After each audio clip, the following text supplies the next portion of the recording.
Hi, this is Zibby Owens, and you're listening to the award-winning podcast, Moms Don't Have Time to Read Books. And speaking of books, I have two of my own books coming out this spring and summer. Princess Charming is a picture book, which debuts on April 19th, and Bookends, a memoir of love, loss, and literature, comes out on July 1st, and it is truly a labor of love. I hope you'll pre-order, order, and join me on tour as I go across the country. You can find out more at zibbyowens.com or bookendsmemoir.com. And you can follow me on Instagram at zibbyowens because I always post about everything. Enjoy the show. Hi, everyone. I need your help. If you love this podcast, you will love my children's book. It's called Princess Charming, and I am really trying to drum up pre-order sales. You might not know this, but before a book comes out is actually a really important time for the whole book's trajectory. So please pre-order Princess Charming, which comes out April 19th today. Just stop what you're doing and go do that, please. When it arrives on April 19th, you can give it to a loved one in your life, a niece, a grandchild, a child, a student, a kid walking by on the street, anybody. But if you could do this, here is my offer. If you email me your receipt showing me that you bought the book online somewhere and pre-ordered it, email info@zibbyowens.com. That's info@zibbyowens.com. And I will pick 10 people to do a special giveaway project award to from my new Bonfire merch store, which you should also check out, which is the Zibby Owens Media Bonfire store, where you can get all sorts of cool t-shirts and tote bags and author sayings and all sorts of great stuff. So what did I say? 10 of you are going to get a special care package of your choice from the Bonfire store, and I will pick at random from all of you who pre-order the book. So if that wasn't clear, go pre-order Princess Charming. Again, it's called Princess Charming. It's my debut picture book. It's really cute and great, and it's illustrated by Holly Haddam. And then after you get the receipt, screenshot it or forward it to me at info@zibbyowens.com, and you will be entered to win one of 10 exciting care packages. So go off and order. Thank you so much. Bye. Sally Hepworth is the author of The Younger Wife, a novel. She is the New York Times bestselling author of 7 novels, most recently The Mother-in-Law from 2019, which was optioned for TV by actress Amy Poehler's production company, Paper Kite, and The Good Sister, an instant New York Times bestseller. Sally's books have been labeled enchanting by the Herald Sun, smart and engaging by Publishers Weekly, and New York Times bestselling authors Leanne Moriarty and Emily Giffen have praised Sally's novels as women's fiction at its finest and totally absorbing. Sally's novels are published in more than 20 territories worldwide. Sally lives in Melbourne, Australia, with her husband and 3 children. And by the way, we were lucky enough to do this interview in person in my office in New York City, which was just the best thing. And last thing, you have to follow her on Instagram because she is like a comedian and amazing. So check her out on Instagram as well.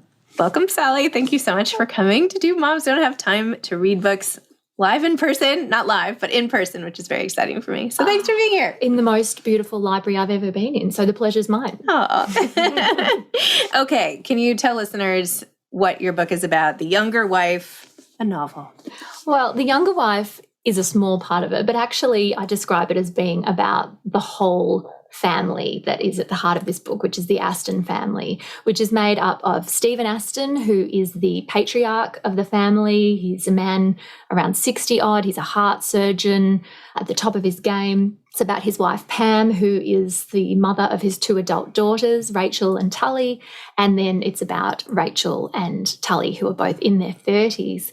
And the book kicks off, and this is where the title ties in, with Stephen announcing to his daughters that he's going to marry a woman who is younger than they are, which is a decision which is controversial enough without taking into account that his wife is in a residential care facility with end-stage dementia, and he's going to have to divorce her in order to make this union happen.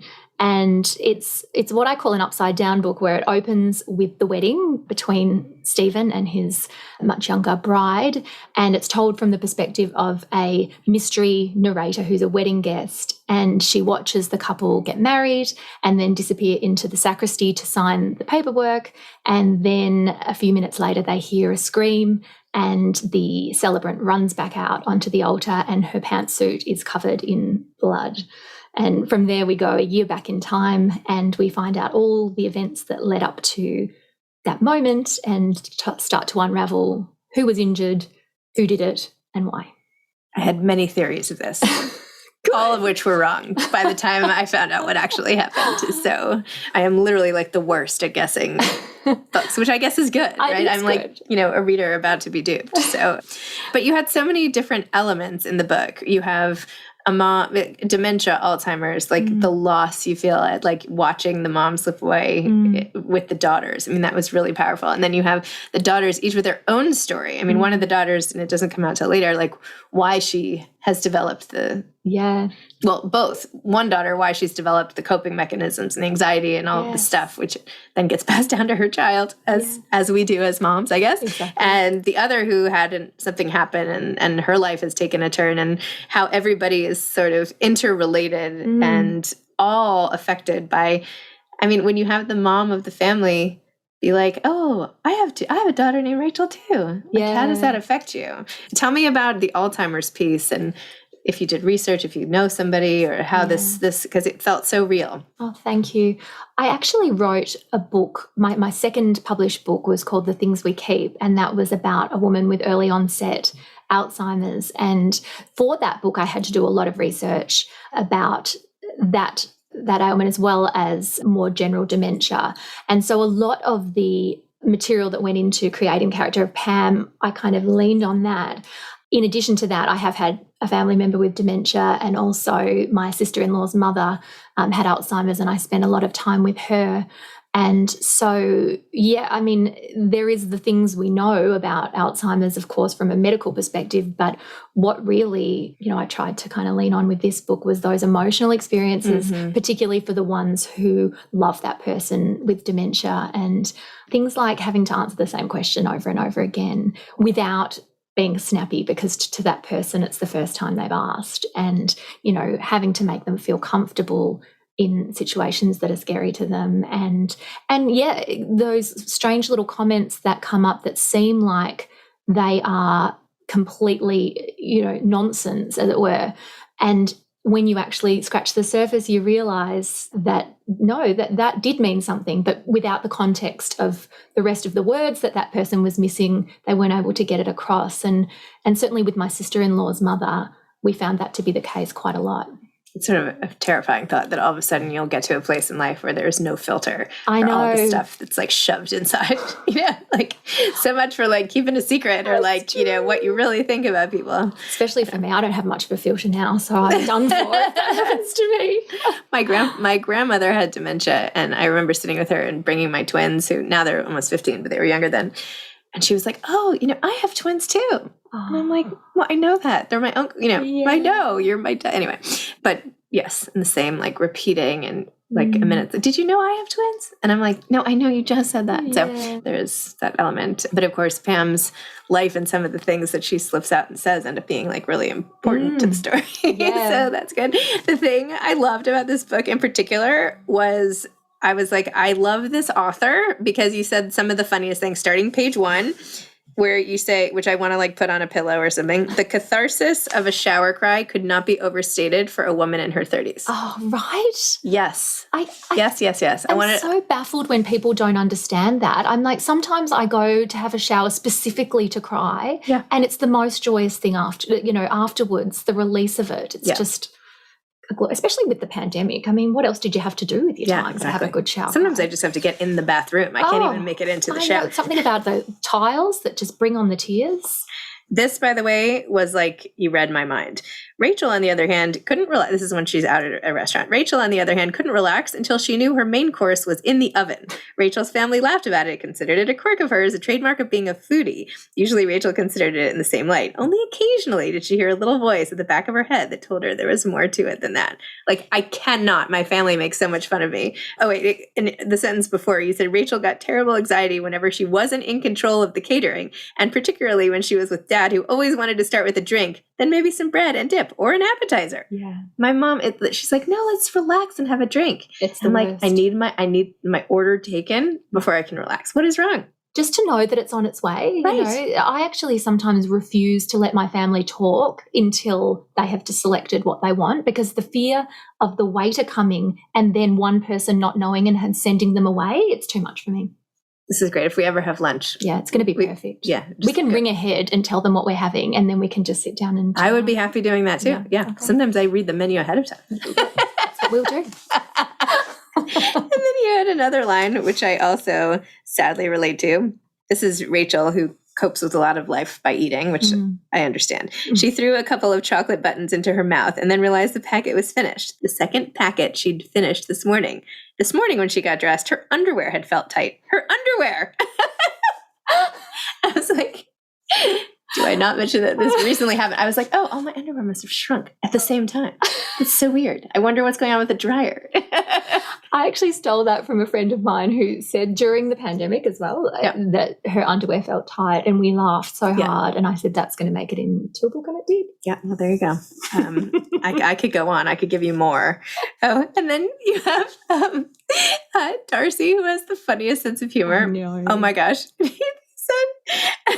Instead, he looked down at the cake. I'll stop reading from the book in a second. Closed his eyes and whispered, I love you, into the cake box. Rachel stared at him aghast. Sorry, he explained. It's just that the last time I forgot to tell a cake I loved it, it burst into tears. Oh my God. I laughed out loud, I have to say. Anyway. I had a lot of fun researching cake jokes. That was a real good time passer for me. But I did that one with my favourite, so I'm glad you liked it. Oh my gosh. My dad shares this like pun sense of humor, you know. Dad jokes. Dad jokes, yeah, dad jokes. So thank you for putting that in here. So tell me how you got started as a writer. You've written so many books. You just casually mentioned Amy Poehler, you know. Just dropping her, you know. Name dropping. Yeah, that's okay. So tell me how it started and how everything's just taken off. The beginning, well, it's funny. The beginning happened while I was reading an Emily Giffin novel, Something Borrowed. And I was living in Canada at the time. My husband's job moved us over there. And I was reading that book, and there'd been a lot of talk about chick lit, and, you know, that was really having a moment. But this book, and it's so lovely because I'm having an event with Emily Giffin tomorrow. Oh, like, amazing. In this beautiful kind of full circle moment. I was reading about these women who were flawed but so lovable, and so, you know, that feeling we have as women when you feel seen in a book. And I thought, I want to do this. I want to try and do this. I didn't have the audacity to think that I would be any good at it, but I thought, I want to do this. And I then became pregnant with my first child, living in Canada. Those glorious people pay you for a year of maternity leave. I mean, can you even imagine? And so I thought, well, I'll try this year and do it. And I should be clear, because when I say that, some first-time mums say, what is wrong with you? How could you write a book while you've got a new baby? I had a robot baby who, and still is, bless his cotton socks, he would just slept and ate and just did what he was told. And so I did write a book that year, worst book you can possibly imagine, worst book in the world, but I fell in love with writing. And so I then wrote another book and another book. And it was the third book that I wrote was The Secrets of Midwives, which I had found an agent by that point. He pitched it to a number of New York editors, and one of them on the list was Jen Enderlin, who published Something Borrowed, which was that Emily Giffin book that I loved. She bought it and she sent it to Emily, and she blurbed that first book. And tomorrow we're doing an event together. So and this is, you know, I guess almost 10 years, well, 12 years, because my son's 12 on, that I kind of pinch myself that I'm now sitting here, you know, talking about it. But I've glossed over a lot of rejection in there and a lot of, books that didn't get published and even since becoming published, the kind of ups and downs of that road. But ultimately, I'm here on tour in New York, and it's just, I keep pinching myself how lucky I am. It's so cool. I know in your acknowledgements you said something like, thank you to the publisher and St. Martin's for sticking with you through the bumpy times. Yeah. You were trying to dispel the myth that publishers don't actually stick by their authors. It has not been my experience. The opposite is true. The team at St. Martin's have been, and I'm not just saying that because one of them is here, but I'm so blessed and so lucky the way that they have cared about my books, but because they love books. And, that's definitely been my experience, luckily. Wow. So the characters in the book, let's talk about like the idea also of this younger wife and having any sort of interloper step parent. I mean, so many people deal with that. I had a grandmother, this is a different side of my family, who was younger than, the step grandmother was younger than my mom. Like she literally had the same thing. You could have interviewed her for the book. Yes. But what that dynamic does to a family and how do you like make a new blended family? I mean, not this way where, they like meet up and everything happens very quickly, but what is the right way to introduce your new loved one to your kids? I know. It's such an upheaval, and I'm 41 and so I'm in that age where upheavals are happening to adult families in my life, whether it is a new younger wife from, the father, my friends' fathers who are, in their 60s and 70s, also siblings getting divorced, all of those kind of things. You think you've got your family settled and then come the disruptions and the upheavals. And one thing that I was witnessing was one of my very good friend's father and another very good friend's father-in-law had both met women younger than their daughter and daughter-in-law. And one of the things that sort of shocked me about it, or not, or the perspective was different, was that these girls were women, yes, were, distressed and they were dealing with it. But both of them, their lens was about trying to keep their family together. It wasn't about hating on this new woman or trying to get her out or branding her as, a gold digger or any of those things. It was about, right, this has happened, but this is my family and I love my dad or I love my father-in-law and I want to make it work. And that was an interesting perspective to me because I think that the younger wife is we've said that's nothing new, right? We've read books about it, movies about it, TV series, but it always is this younger wife is painted as a gold digger with daddy issues. And we never investigate the older husband. Like we really just accept that he's obviously made that decision because she's a young, pretty, bit of crumpet, as we say in Australia, and that's it. And why do we not give him more agency? Why don't we look at his potentially nefarious kind of, perspective, or just, as we know, Catherine Zeta-Jones and Michael Douglas, there are real love interests that, age defies. So it's not about kind of demonizing anyone. But I really wanted to challenge the cliche, look at the perspective of an older husband with agency and write that book. So that was the kind of jumping off point. Well, you did a nice job. And I feel like my feelings towards Heather, like I could feel them arcing the whole time. Like I started off with all these prejudices against her, honestly. Well, we all do. And that was my intention. And that hatred of cliches, which I also tried to challenge with the mother-in-law when I had, I don't believe that every mother-in-law could be evil. And, so that book was about exploring that. And this book was about exploring, not every older husband is going to be only thinking with his pants. And so, I love to see readers following that evolution of character.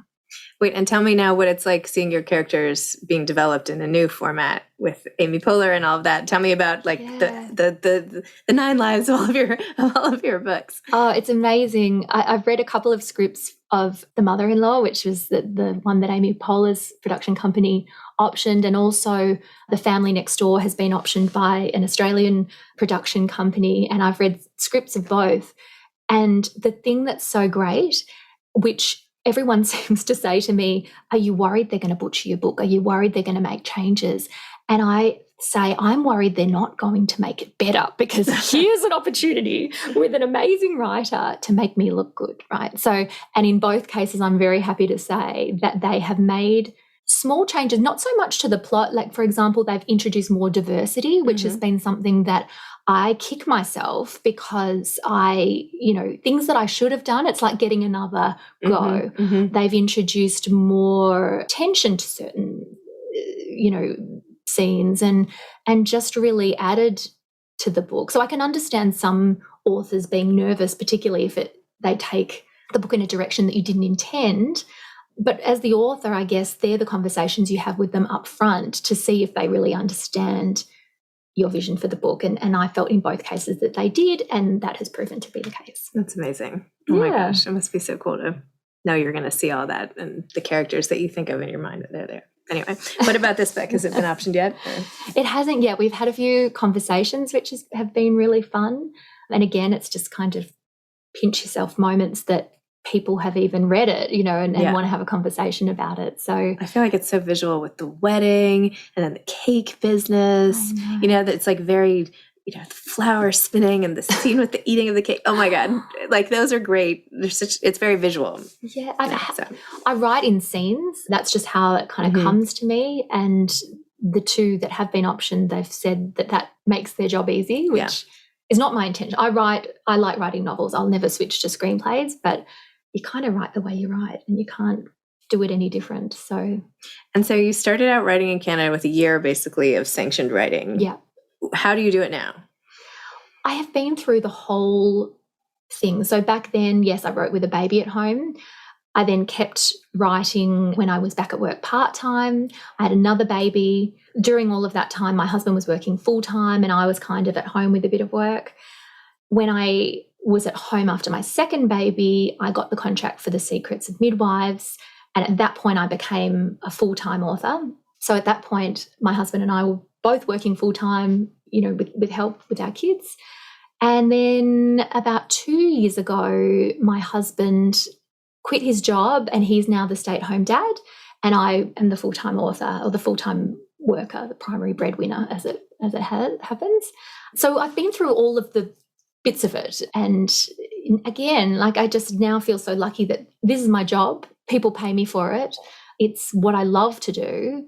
And I've been in the great position that St. Martin's keeps buying my books, so I get to keep doing it. So the goal is that if I can keep doing this for the rest of my life and it gets to be my full-time job, I mean, what a privilege that is. Wow. Especially to have a husband who packs for you. I watched your Instagram feed. I'm like, that's not really her husband. She must have hired somebody to pack for her, which I also thought was really interesting. Genius. The trick to that, and to most things about getting your husband to do stuff, I've only just realised this, is to be very useless at doing it yourself. Because for a while he stood and watched me and twitched. And then I just said, if you want to do it yourself. And now he does most things for me. I've got a very specific set of skills, which is writing books. And he's got a very specific set of skills, which is everything else. So it works for us. Wow. Until I'm here in New York without any skills. So that's kind of gets me lost a lot, but I'm surviving. The idea that you can even be so self-deprecating is hilarious, Well, that's the Australian way. Ah. Yeah. But it's also true. Yeah. Stop. No. So now what book are you working on?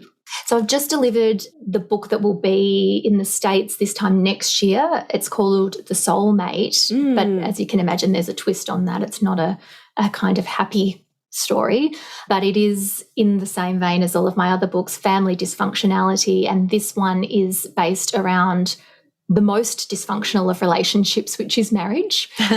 And I had the idea while in lockdown with my husband, and so no surprise, there was some murder in that book.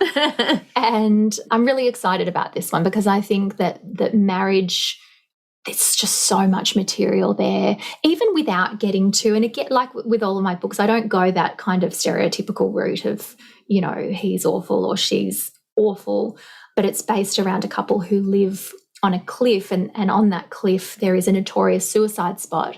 And the husband has made his life's work out of talking the people off the cliff.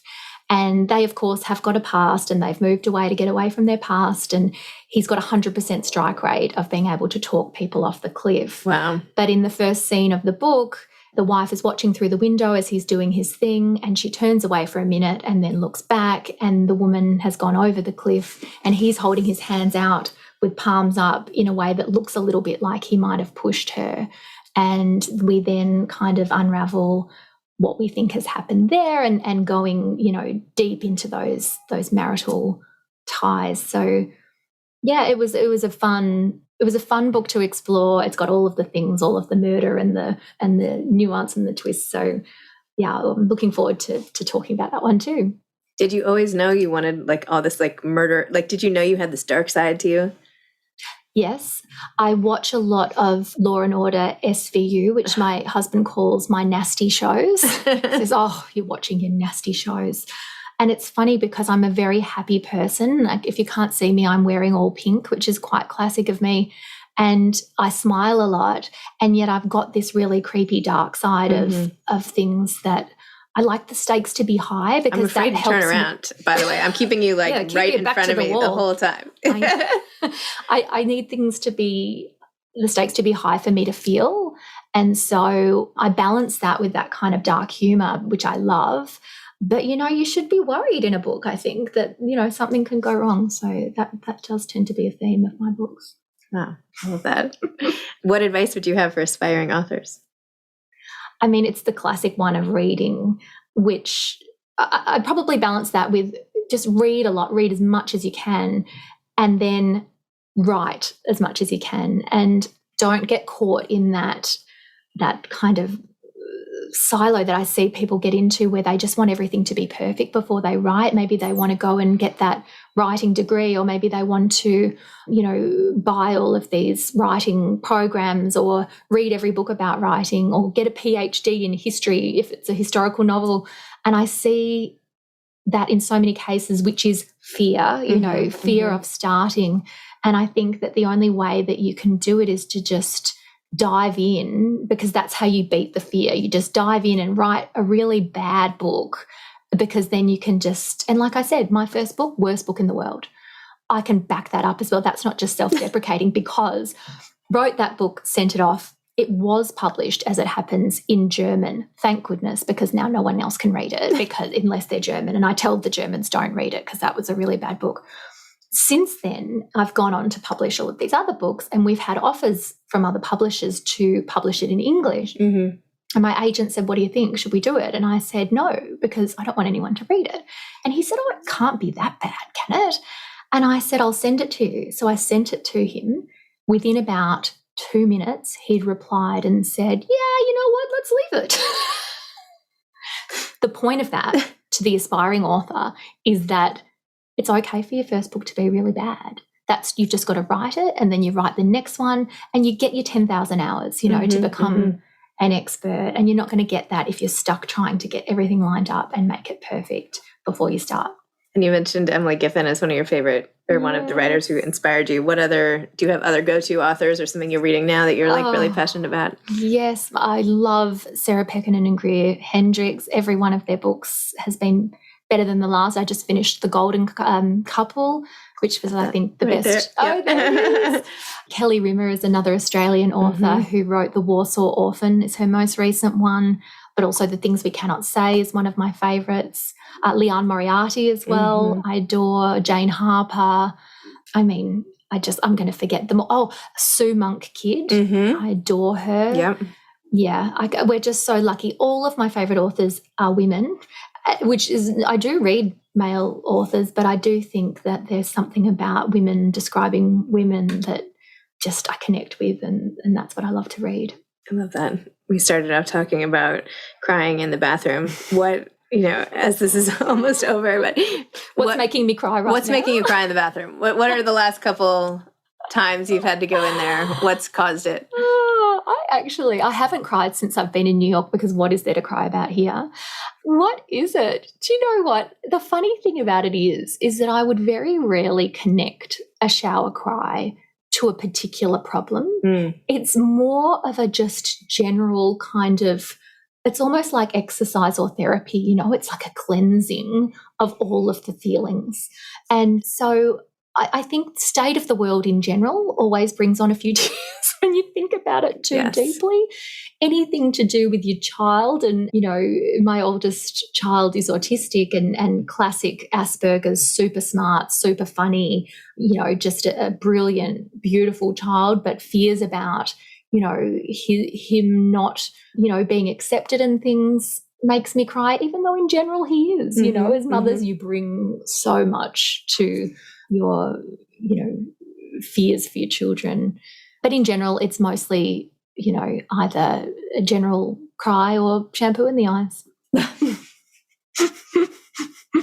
Which can hurt, especially the purple shampoos, you know, they can really be hard to get out. That's true. I have one of those. Yeah. Blue shampoo or something. Yeah. Blue, to get the brightness out of the blonde. Yeah. All right. Well, okay. Good to know. Don't get Thank that you in for your sharing that about your son, by the way. That's We're very proud, and I have his consent to talk about that as a family, a neurodiverse family. My husband's autistic, my son is autistic, my daughter has ADHD, and I have ADHD. And we really celebrate that and are a big part of the community because we need these brains in the world. In fact, when my son was diagnosed, our pediatrician said to me, "Oh, so you're an author, so it hasn't come from you. So is your husband a doctor, a scientist, an engineer, or an accountant?" And I said, "He's an accountant." And he said, "Ah." And then he turned to my son and he said, "These are the brains that we need in the world to be able to fix climate change, cure disease." And it was the most glorious way to deliver that to him. But it also, as a family, has really made us so proud of the people that we have in our family and what they're going to be able to contribute to the world. So it's not something we don't talk about. That's awesome. Yeah. Wow. Very cool. And also nice that each of you know what your child is going through. Yeah, exactly. You know? Yeah. And their strengths, you know, which come out of that too. That's true. There's so many types of brains and there's no one clear path. And yeah, creativity comes from all places. And in fact, ADHD is very common among writers, musicians, and artists. So dyslexia too. That's true. Yes, exactly. Yeah. Okay. Amazing. We've covered it all. I mean, anything, you know. Anything else you want to get off your chest today? This has been a great therapy session. Oh, good. All right. Thank you so much. Thank you so much for having me. Thanks for listening to this episode of Moms Don't Have Time to Read Books. Don't forget to follow me on Instagram at Zibby Owens and at Moms Don't Have Time to Read Books. Also sign up for my newsletter at zibbyowens.com and sign up for my virtual book club and meet lots of authors on Zoom every other week. Thanks so much to Steve and Ryan at Texture Sound for the sound editing. And thank you to Morning Moon Productions for providing this fantastic intro and outro music.